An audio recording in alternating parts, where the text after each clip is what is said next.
দুইয়ের মাঝে উম্মত কিভাবে হারায় যাবে, জাহান্নামে চলে যাবে। আপনি আগে আমি পিছে, আপনি শুরুতে আমি শেষে, আপনি রব্বে করিম আমি নবী রহিম।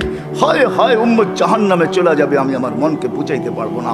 তো আল্লাহ সান্ত্বনা দিতেছে, বন্ধু কাসসামতুল কিয়ামাতা কিসমাইন, কিয়ামতকে দুই ভাগে ভাগ করছি। আনতা তাকুলু উম্মতি, আমি জানি কিয়ামতের দিন আপনি উম্মতি বলে চিৎকার দিবেন, চিৎকার।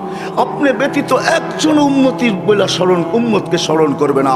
আরো 12 জন, 312 জন রসুল আছে, 1.25 লক্ষ নবী আছে, কেউ উম্মতকে স্মরণ করবে না। আরে উম্মত তো দূরের কথা, আল্লাহ রসুল চিত্র তুলে ধরতেছেন আমাদের সামনে। আম্মা জান জিজ্ঞাসা করছে কিয়ামতের মাঠ কিরম কঠিন হবে, আয়েশা রাদিয়াল্লাহু তাআলা আনহা। তো আল্লাহ রসুল বলছে ইয়াউমুন আসির, বড় কঠিন হবে। আয়েশা বলে ইয়া রাসূলুল্লাহ, কঠিন বলতে কি বোঝান? তো বলছে আয়েশা শোন, কান্নে আনজুরু মুসা মুতালাফফিফুন বিউমুদিল আরশ, আমি মুসা কালিমুল্লাহকে দেখতেছি আরশের খুঁটি ধরে চিৎকার দিতেছে আর বলতেছে রব্বি লা আসআলুকা আল-ইয়াউমা উম্মি, আজকে মাকে চাই না, ওয়ালা আসআলুকা উখতি, আমার বোনকে চাই না, আসআলুকা নাফসি, তুই আমাকে বাঁচা।